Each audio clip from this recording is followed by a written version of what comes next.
അങ്ങനെ അലീന സ്റ്റാൻലിയുടെ കൂടെ യാത്ര തിരിക്കാണ്. യാത്രയിലുടനീളം അലീന ഭയങ്കര കരച്ചിലായിരിക്കും കേട്ടോ. പക്ഷെ സ്റ്റാൻലി ഒന്ന് തിരിഞ്ഞു പോലും നോക്കുന്നില്ല. അയാൾ അപ്പോഴും ഗൗരവഭാവത്തില് ഒരേ പൊസിഷനിൽ നോക്കിക്കൊണ്ട് അങ്ങനെ തന്നെ ഇരിക്കുകയായിരിക്കും. അലീന മനസ്സിൽ കരുതുന്നുണ്ട്, ഇയാള് എന്തൊരു മനുഷ്യനാ. സ്വന്തം മകളല്ലേ 23 വർഷങ്ങൾക്ക് ശേഷം കണ്ടത്. ഒന്ന് കെട്ടിപ്പിടിക്കുകയോ ഒന്ന് ആശ്വസിപ്പിക്കുകയോ ഒന്ന് തലോടുകയോ ഒന്നും ചെയ്യുന്നില്ല. അയാളാണെങ്കിലോ എന്തോ ഗൗരവഭാവത്തില് അതേപടി ഇരിക്കുകയാണ് എന്നെല്ലാം മനസ്സിൽ അലീന ഓർക്കുന്നുണ്ട്. തൻ്റെ അച്ഛനായിരുന്നെങ്കിലോ തന്നെ ഇപ്പൊ സ്നേഹത്തോടെ വാരി പുണർന്നേനെ, തന്റെ തലയിൽ തടവിയേനെ. എന്താ മോളെ എന്ന് ചോദിച്ചേനെ. തൻ്റെ അച്ഛനെ താൻ ഒരുപാട് മിസ് ചെയ്യുന്നുണ്ട്. തൻ്റെ അച്ഛനെ പോലെ ഈ ലോകത്ത് മറ്റാരുമില്ല, അച്ഛൻ മാത്രമേ ഉള്ളൂ. സ്വന്തം ഭാര്യയുടെ അവിഹിത സന്തതിയാണെന്ന് അറിഞ്ഞിട്ട് കൂടി എന്നെ അച്ഛൻ പൊന്നുപോലെ സ്നേഹിച്ചില്ലേ. എനിക്ക് പോണമെന്ന് പറഞ്ഞപ്പോൾ തനിക്ക് പറ്റിയ ഏറ്റവും നല്ല ഷെൽട്ടർ തന്നെ അച്ഛൻ കണ്ടുപിടിച്ചില്ലേ. ഇത്രയും നാളും താൻ കാണാതിരുന്ന തൻ്റെ സ്വന്തം അച്ഛനെ കണ്ടുപിടിച്ച് തന്നില്ലേ എന്നൊക്കെ മനസ്സിൽ ഓർക്കാണ്. അപ്പോഴെല്ലാം രേവതിക്കുട്ടിയും കൃഷ്ണമോളും അതുപോലെ ബബിതയും രോഹിയൊക്കെ ആയിരുന്നു കേട്ടോ അലയുടെ മനസ്സില്. പിന്നെ മനുവേട്ടനും അതുപോലെ തൻ്റെ അമ്മയും എല്ലാവരെയും ഇട്ടിട്ട് പോകണമെന്ന് ഓർത്തുകൊണ്ട് അലയുടെ മനസ്സ് ആകെപ്പാടെ സങ്കടമാവാണ്. തന്നെ ഇനി ഒരിക്കലും അവരെയൊന്നും കാണാൻ പറ്റില്ലേ എന്ന് ഓർത്തുകൊണ്ട് അലീന മയക്കത്തിലേക്ക് വഴുതി വീഴുകയാണ് കേട്ടോ. ഒരു സ്ഥലം എത്തുമ്പോഴേക്കും സ്റ്റാൻലി വിളിച്ചുണർത്തുന്നുണ്ട്. വണ്ടി ഡോർ തുറന്ന് പിടിച്ചിരിക്കുകയാണ് ഡ്രൈവർ. അലീന പുറത്തേക്ക് ഇറങ്ങുന്നുണ്ട്. ചായ കുടിക്കാം എന്നും പറഞ്ഞുകൊണ്ട് വലിയ റെസ്റ്റോറൻറ്റിലേക്ക് കയറുന്നുണ്ട്. അവിടെ നിന്നുകൊണ്ട് സ്റ്റാൻലി ചായ ഓർഡർ ചെയ്യുന്നുണ്ട്. അലീനയും ചായ കുടിക്കുകയാണ്. ചായ കുടിച്ചതിന് ശേഷം ഒരു വാക്ക് പോലും മിണ്ടാതെ, വേറെന്തെങ്കിലും ആവശ്യമുണ്ടോ എന്ന് പോലും ചോദിക്കാതെ അപ്പോൾ തന്നെ വണ്ടിയിലേക്ക് കയറുന്നുണ്ട്. അങ്ങനെ വീണ്ടും അവർ കൊളുത്തുപുഴയ്ക്ക് യാത്ര തിരിക്കാണ്. ഏകദേശം സന്ധ്യയായിട്ടുണ്ട്. അവര് കൊളുത്തുപുഴയിലുള്ള ആ എസ്റ്റേറ്റ് ബംഗ്ലാവിലേക്ക് കടക്കാണ്. ആൻ്റപ്പനും ഔസേപ്പും ബൈജു എല്ലാവരും ഇവരെ കാത്തിരിക്കുകയാണല്ലോ. വന്ന് ഡോർ തുറന്ന ഉടനെ നാനാ ഭാഗത്തു നിന്നും നായ്ക്കള് ഓടി വരുന്നുണ്ട് കേട്ടോ. സ്റ്റാൻലിയുടെ വണ്ടി കണ്ട് സ്റ്റാൻലിയാണെന്ന് മനസ്സിലായിക്കൊണ്ട് ഓടി വരുന്നതാണ്. ആൻ്റപ്പൻ ഒന്ന് പേടിച്ചു പോവാണ്. കൂടെ വേറെ ആരും ഉണ്ടല്ലോ, അത് ആൻ്റപ്പൻ അറിഞ്ഞില്ല. ഡോർ തുറന്ന് ഒരു പെൺകുട്ടി ഇറങ്ങി വരുന്നു. ഡാനിയമോളുടെ അതേ ഷേപ്പ്. ഡാനിയമോൾ വേറെ ആരുമല്ല, നമ്മുടെ സ്റ്റാൻലി ജോസഫിന്റെ മകളാണ് കേട്ടോ. ഇളയ മകൾ. അതേ രൂപം അതേ ഷേപ്പും അങ്ങനെ ഇറങ്ങി വരുന്നുണ്ട്. എവിടെയൊക്കെയോ നല്ല ചായയുണ്ട്. ഈ നായ്ക്കളെങ്ങാണം ആ കുട്ടി ഉപദ്രവിക്കോ എന്നവർ പേടിക്കുന്നുണ്ട്. എന്നാൽ നായ്ക്കൾ ഓടി വന്ന് അലിനയുടെ സ്നേഹത്തോടെ പെരുമാറുന്നത് കണ്ട് എല്ലാവരും അത്ഭുതപ്പെട്ട് നിൽക്കാണ്. കാറ് പാർക്കിംഗ് ഷെഡിലേക്ക് പോകുന്നുണ്ട്. ഈ സമയത്ത് സ്റ്റാൻലിയും ഈ കാഴ്ച കണ്ട് ഒന്ന് ഞെട്ടിപ്പോവാണ് കേട്ടോ. പരിചയമില്ലാത്ത ആരെ കണ്ടാലും ചാടി വീഴും. അതുപോലെ തന്നെ ആരെ ഭാഗത്തേക്ക് കടക്കാൻ അനുവദിക്കില്ല, മറ്റാരെങ്കിലും കൂടെ ഉണ്ടെങ്കിലല്ലാതെ. പക്ഷെ ഇത് ഇപ്പൊ അത്ഭുതമായിരിക്കുന്നു. അവളെ ഒരുപാട് നാളെ പരിചയമുള്ളത് പോലെയാണ് ആ നായ്ക്കൾ പെരുമാറുന്നത്. അലിയുടെ കാലിലും മറ്റും വട്ടമിട്ട് നടക്കാണ്. അയാളുടെ ദേഹത്ത് അവർ കയറാൻ ശ്രമിക്കുന്നുണ്ട്. അലീന അവർ തലയിലൊക്കെ തടവുന്നുണ്ട് കേട്ടോ. അവര് അതിൽ മതിമറന്ന് നിൽക്കാണ്. എല്ലാവർക്കും ഒരുപാട് കാലം അലിനെ പരിചയമുള്ളവരാണ് കേട്ടോ ആ നായ്ക്കളുടെ പെരുമാറ്റം. ബാലേന്ദ്രൻ പറഞ്ഞ കാര്യം അയാൾ ഓർക്കുന്നുണ്ട്. ഒരു തവണ മതിൽ ചാടി വന്ന് അലിനെ രക്ഷപ്പെടുത്തിയത് ആ ഒരു നായക്കുട്ടിയാണല്ലോ. അപ്പോൾ പറഞ്ഞൊക്കെ സത്യമായിരുന്നെന്ന് അയാൾക്ക് മനസ്സിലാവുന്നുണ്ട് കേട്ടോ. അകത്തേക്ക് കയറുമ്പോ ലഗേജ് എല്ലാം എടുക്കാന് ആൻ്റപ്പനോട് പറയുന്നുണ്ട്. അങ്ങനെ ആൻ്റപ്പൻ വന്ന് ലഗേജ് എടുക്കുമ്പം അവളുടെ ഹാൻഡ് ബാഗിൽ പിടുത്തം വെക്കുമ്പം, വേണ്ട ഇത് ഞാൻ എടുത്തോളാം, ഇത് എൻ്റെ ഹാൻഡ് ബാഗ് അല്ലേ, ഇതിന് വലിയ കനമൊന്നുമില്ല എന്ന് പറയാണ് കേട്ടോ. അങ്ങനെ അകത്തേക്ക് കയറുമ്പം ആൻ്റപ്പനോട് ആ പുതിയ മുറി കാണിച്ചു കൊടുക്ക് എന്ന് പറയാണ്. അപ്പോഴേക്കും ആൻ്റപ്പന്റെ പിന്നാലെ തന്നെ അലീന പോണുണ്ട്. സ്റ്റാൻലി നേരെ വന്ന് അയാളുടെ സോഫയിൽ ഇരുന്നു കൊണ്ട് മദ്യക്കുപ്പി എടുക്കാണ്. വന്ന പാടെ അയാൾ ഒരെണ്ണം ഒഴിച്ച് കഴിക്കുന്നുണ്ട്. ആൻ്റപ്പൻ മുറിയിലേക്ക് കയറുമ്പോ അയാളോട് ചോദിക്കുന്നുണ്ട്, അല്ല മോൾ ആരാ? അത് നിങ്ങളുടെ സാബു പറഞ്ഞില്ലേ? അയ്യോ പറഞ്ഞില്ല, ഇങ്ങനെ ഒരാൾ വരുമെന്ന് കൂടി പറഞ്ഞിരുന്നില്ലല്ലോ. പിന്നെ ഈ മുറിയൊക്കെ ഒതുക്കിയിട്ടതോ? അതെല്ലാം ഒരാഴ്ച കൊണ്ടുള്ള പരിപാടിയാ. മുറിയെല്ലാം പെയിന്റ് അടിച്ചു, വീട് മൊത്തം റെഡിയാക്കി, മുറ്റവും പരിസരമെല്ലാം വൃത്തിയാക്കി, എല്ലായിടവും പുതിയ പോലെ മൂടി പിടിപ്പിച്ചു. ഇത് തനിക്കുള്ള മുറിയാ. അത് മാത്രല്ല കബോർഡ് നിറയെ തനിക്കുള്ള ഡ്രസ്സും ഉണ്ട്. അത് ആരാ വരുന്നതെന്നൊന്നും ഞങ്ങളുടെ പറഞ്ഞിരുന്നില്ല എന്ന് പറയാൻ കേട്ടോ. അങ്ങനെ ലഗേജ് എല്ലാം അകത്തേക്ക് കൊണ്ടുവെക്കാണ്. നിങ്ങൾ നിങ്ങളുടെ സാബിനോട് എന്നെ ചോദിച്ചാൽ മതി ഞാൻ ആരാണെന്ന് എന്ന് പറയാണ്. അങ്ങനെ ആൻ്റപ്പൻ പുറത്തേക്ക് പോകുമ്പം അലീന ഡോർ ലോക്ക് ചെയ്യുന്നുണ്ട്. അവൾ ആ റൂം മൊത്തം നടന്ന് കാണട്ടോ. നടന്ന് കാണാൻ വേണ്ടി മാത്രം അത്ര വലുതായിരിക്കും ആ ഒരു മുറി. ആ ഒരു ബംഗ്ലാവിൽ തന്നെ ഏറ്റവും വലിയ മുറി. സാധാരണ ഒരു വീടിന്റെ 5-6 മുറി കൂട്ടി വെക്കുമ്പോഴുള്ള അത്രയും വലിപ്പമുണ്ട്.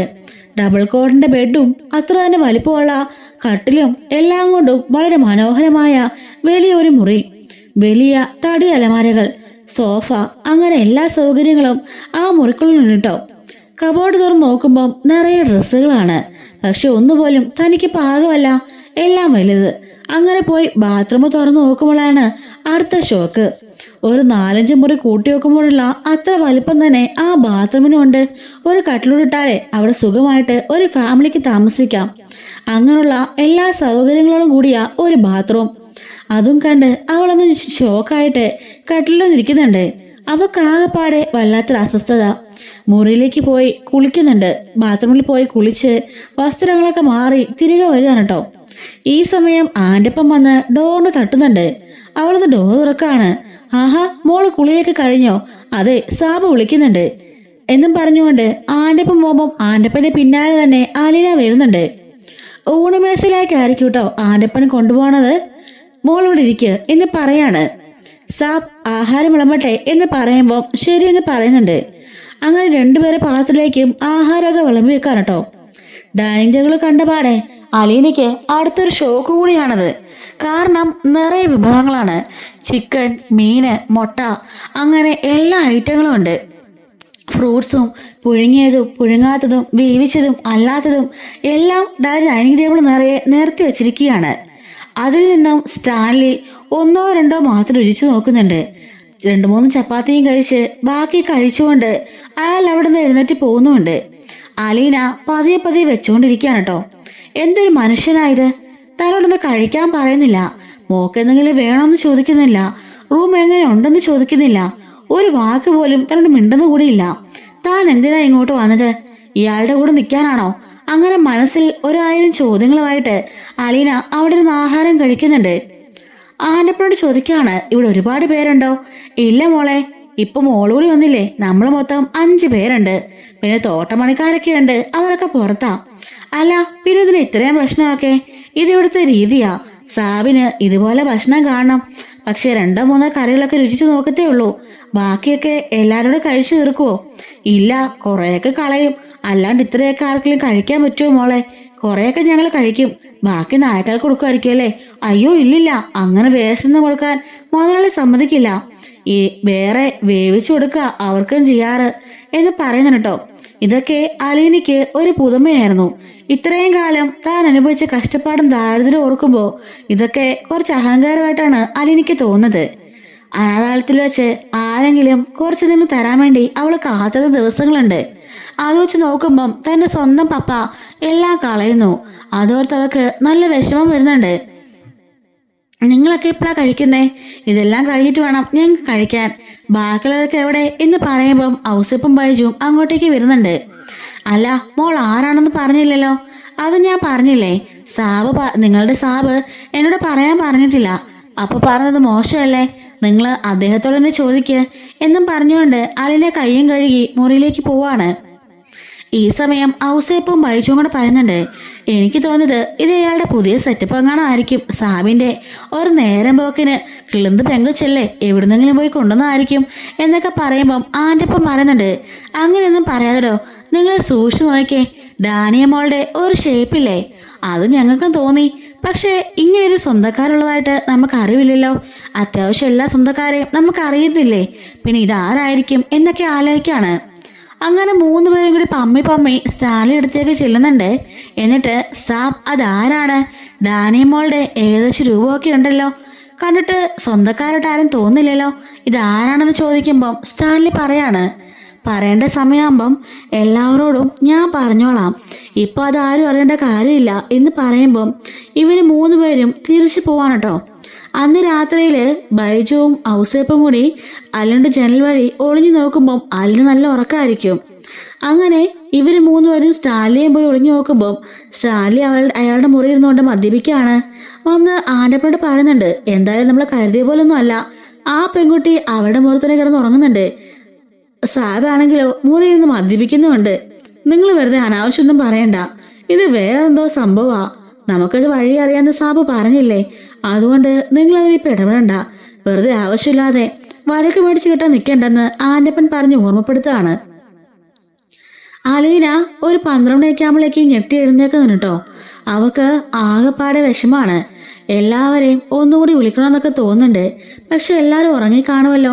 വന്ന് കിടക്കുന്നതിന് മുമ്പ് തന്നെ കൃഷ്ണമോളെയും ബബിത രോഹിത്തിനെയും അച്ഛനെയും രേവതിക്കുട്ടീനെയും മനുവേട്ടനെയും എല്ലാവരെയും വിളിച്ചിരുന്നു.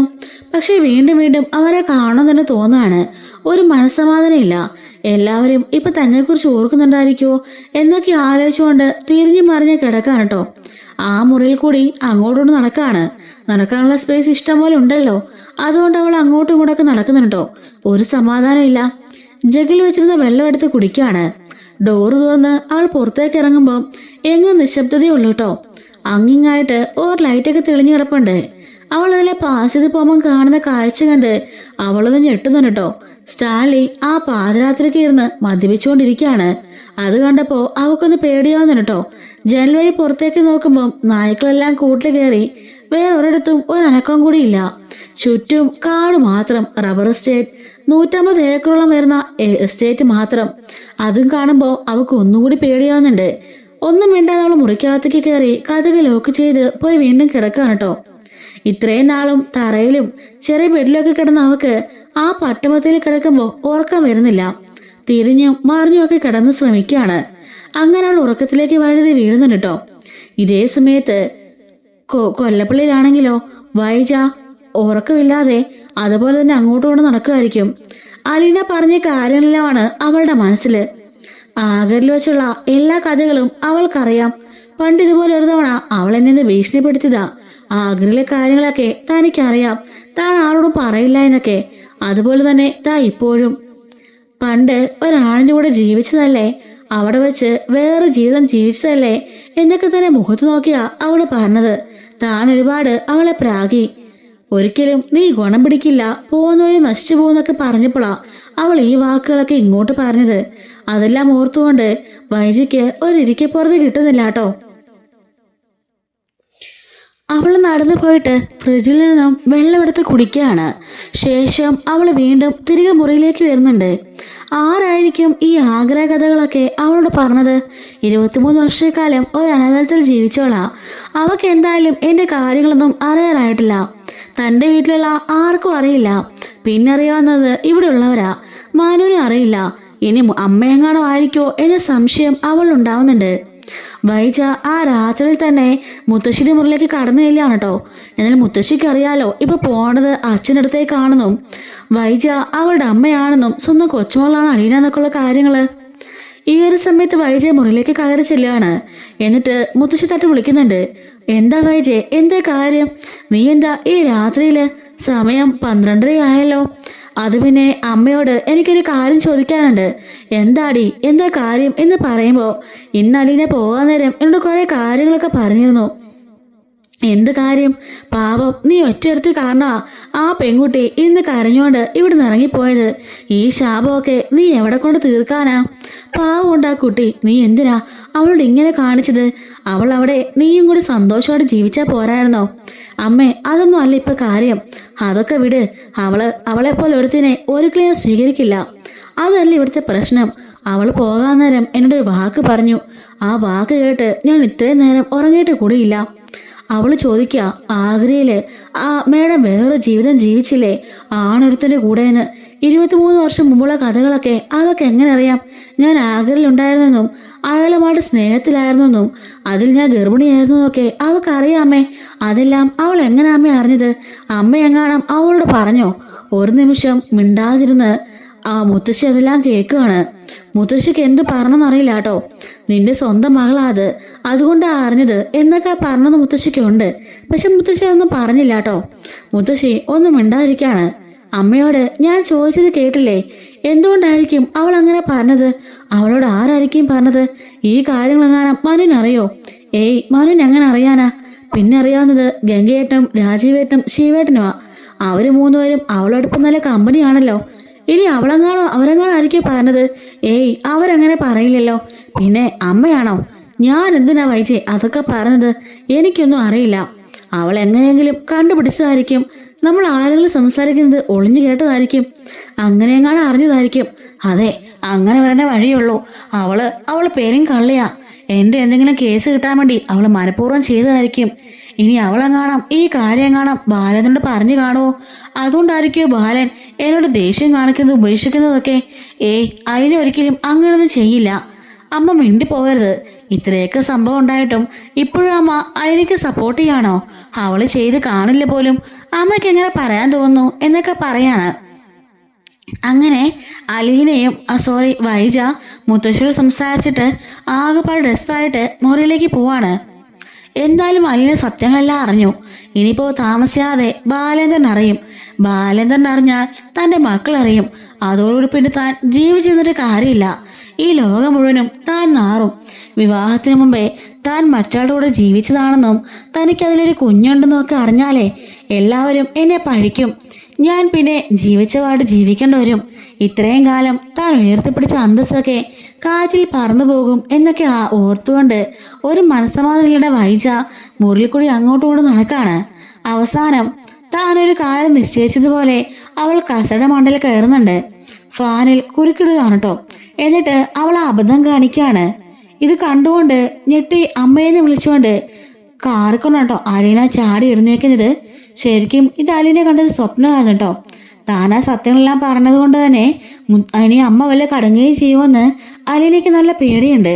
അലീന ആകെപ്പാടെ പേടിച്ച് വിറച്ച് നിൽക്കുകയാണ് കേട്ടോ. അലീനയ്ക്ക് എന്ത് ചെയ്യണമെന്ന് അറിയില്ല, ആരെ വിളിക്കണമെന്ന് അറിയില്ല കേട്ടോ. ഫോൺ എടുത്തുകൊണ്ട് അവൾ അപ്പോൾ തന്നെ മനുവിനെ വിളിക്കുന്നുണ്ട്. മനു നല്ല ഉറക്കമായിരിക്കും കേട്ടോ. അലീനയുടെ ഫോൺ കണ്ടോണ്ടനെ മനു ചാടി എടുക്കാണ്. അലീന, എന്തു പറ്റി? നിനക്ക് എന്തെങ്കിലും പ്രശ്നമുണ്ടോ? മനുവേട്ടാ, അതൊന്നുമല്ല, എനിക്ക് പ്രശ്നമൊന്നുമില്ല.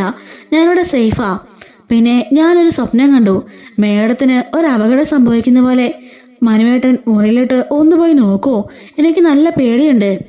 നീ അങ്ങനൊന്നും ഓർത്ത് ഒരിക്കലും പേടിക്കണ്ട. വൈജി ആൻറ്റിയല്ലേ, ഒരിക്കലും അങ്ങനൊന്നും ചെയ്യില്ല. ആൻറ്റിക്ക് നല്ല വിൽ പവറാ.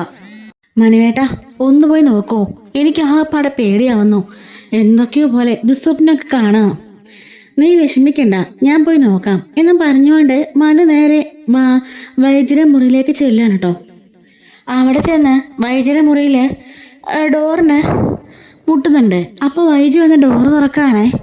എന്താടാ ഈ രാത്രിയിൽ എന്ന് ചോദിക്കുകയാണ്. അല്ല ആൻറ്റി ഇതുവരെ ഉറങ്ങിയില്ലേ? നമ്മുടെ വൈദ്യയുടെ കണ്ണൊക്കെ ആകെപ്പാടെ അങ്ങ് ചുമന്ന് കരഞ്ഞ് കലങ്ങി വല്ലാത്തൊരവസ്ഥയിൽ നിൽക്കുകയാണ് കേട്ടോ.